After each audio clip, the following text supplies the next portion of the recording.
All right, everybody, a little bit of story time about how saying yes changed my life, especially when I was resisting things. And I want to do a big shout out to our Morning Mon. I'm not sure if you see her on TikTok. I'm going to try to tag him so you can share his side of the story and see the results, so many years later. Also, BC Dodge is in this story.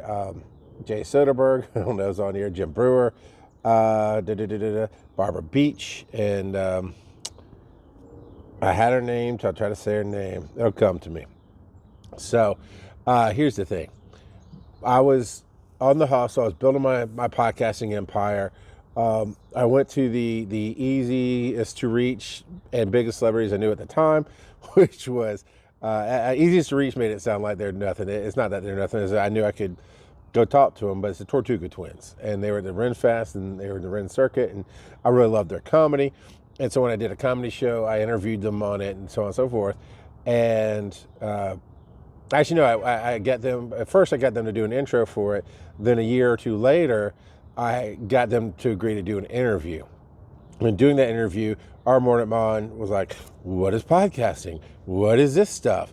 And he came to my house and I thought I was just going to show him some stuff. And then I ended up working with him for a couple of years doing Success Freaks. And he just had a different point of view in the world. I was coming from a very poor mentality, like didn't have money, poor mentality, and just have to duct tape everything together and just no. I mean, we're not going to pitch to speak at a conference that's happening in 3 days, dude. They pick their speakers long before, and he just got this asinine idea in his head that we need to go to New Media Expo. They just had one in New York and this and that, but there's one in Vegas. I'm like, Vegas? Dude, you might as well say the moon. I'm in Podunk, Georgia, and I'm living paycheck to paycheck, hustling, doing whatever I need to do. And I can't remember what job I had at the time. He goes, no, we have to go. I'm telling you, we got to go. He goes, I'll pay for it. I'm like, go on. But even then I felt bad. It's like, Ricky's, what I call him. Ricky, it's not going to work, man. You're just burning money. He goes, dude, you got to throw your backpack over the fence. I'm like, I don't even have a backpack. What are you talking about? And he goes, no. You throw your backpack over the fence because you have to go get it. So I'm throwing your backpack over the fence. We're going to go to Vegas. And so we went to the New Media Expo, and we went twice. So I'm not sure which year, if I met everybody in the same year or where it landed. But ended up going that year with him, and I think that was the year I met Barbara Beach and Armed Forces Radio and Military Appreciation Network, those kind of things. And I actually, no, that had to be the same year. That had to be the same year that we went, or maybe we went back the second year. I think we went both at the same time. Anyway, doesn't matter. Marcy Rosenbaum was the other name. And so I met Barbara Beach by going around the vendor floor. Okay, so back to the story time. So met Barbara Beach by walking around the vendor floor and seeing this person with headphones and a microphone. And that was my thing. It was like, okay, I'm never going to see these people again, probably. I'm going to be that asshole. I'm going to be that rock out of podcasting and jump in and go, hey, let me talk to you. You got a microphone? Interview me. And it said like Armed Forces Radio or Military Appreciation Network. I forget which banner she had up exactly. I'm like, I'm not military, but I'm a paramedic. Will that work? Let me talk to you. And she said, okay. And we did like a 5-minute interview. I don't remember much about it, but whatever I said or did, it caught her attention. And we ended up sitting for an hour talking about things. And then shortly after that, we did some work together, made some connections, and then life moved on. At the same set, let's call it the two conferences. We just went back to back, right? 2 years. At that conference, at New Media Expo, where I was like, nah, I can't go, man. That's crazy. I met Marcy Rosenbaum at a buffet of some kind. I think they had set up lunch for us or something as part of the conference. And I remember being in a food line and this a lady in a wheelchair or scooter or whatever she was in at the time, because she had hurt ankle. I mean, she wasn't, whatever, it didn't matter. I just remember being super tall and this person going, hey, I didn't realize she's talking to me. It's like, hey, I don't even know what she said at first. I just kind of ignored her. She's like, hey, aren't you the rock god of podcasting? I'm like, go on. And she's like, I'm trying to get your tickets. Okay. And she'd heard me talking to somebody or doing something saw me interacting with a panel or something. He's like, hey, let me talk to you about podcast production and what you and some of my ideas.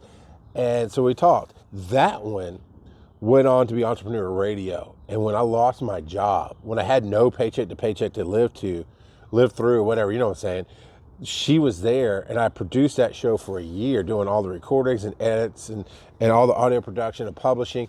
And it paid my bills for a hot minute while I got back on my feet. And that was amazing. She's been a great mentor and a coach ever since then.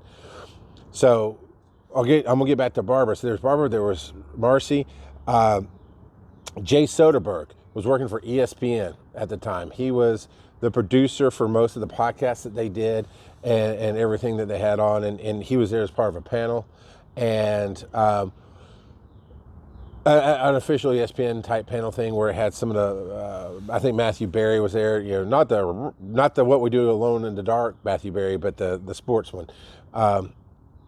And I was hanging out with Rob Greenlee at that conference, and Jay Soderberg was talking to him, and we just became friends at that point.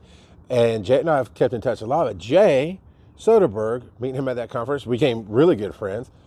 He went on to go to what became Blog Talk Radio, and they got Jim Brewer calling them wanting to do podcasting. He wanted to do his own thing, and he needed some help with it.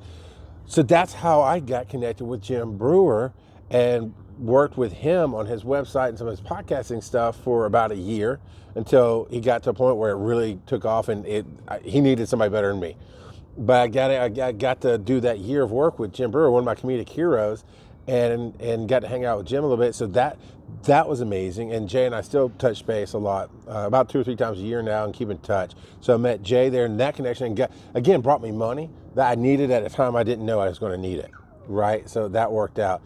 And then we met Carl Dodge, BC Dodge, right? It was right after, I met,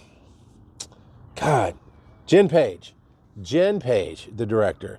She's done I believe she's done some Marvel episodes. She's done a lot of independent films. She's an amazing lady. Love working with her. Met her at a panel at New Media Expo, got to eat lunch with her, and then she invited Ricky and I, R. Mordetman and I, to host a red carpet for the IAW TV Awards that were in Vegas that year, as in line with CES and New Media Expo. And so I ran up and down for an hour and a half on this red carpet interviewing the web celebrities. And I mean, some of them are major TV show celebrities now and that kind of thing. And Mordet and I did that. And then we crashed out on this couch that was right there outside the area, just worn out. And old BC Dodge came out and goes, hey, I saw you on a panel earlier today, and I saw you guys running up and down this red carpet. I'd love to talk to you about podcasting. I'm like, go away. Man, I'm dead tired. And here it is, I don't know how many, 10, 12 years later. Carl and I have worked on a number of different projects in a number of different places. And it's just crazy how just saying yes, because Mordet caught my vision of where I wanted to go. It aligned with the vision of where he wanted to go in life and creativity. And he just pushed me into this thing that I never would have done on my own. And just off the top of my head, I just listed off 5 connections that I made in that one arena by saying yes. And now Barbara Beach and Carl Dodge and myself are looking at bringing our strengths together to create something that will help us do what we want to do to change the world. And it's just crazy that way. So I want to say thank you to R. Mordetman, and thank you to everybody in the story, right, for being a part of this journey and being there when I was there and needed you, and hopefully I was there when you needed me. But definitely big thanks to R. Mordetman, who, without him, I never would have gone to that conference and never would have connected those people, and would just be in a different part of my life that maybe not as happy. Maybe I'd be filthy rich. So I don't know if I should thank you, but no, seriously.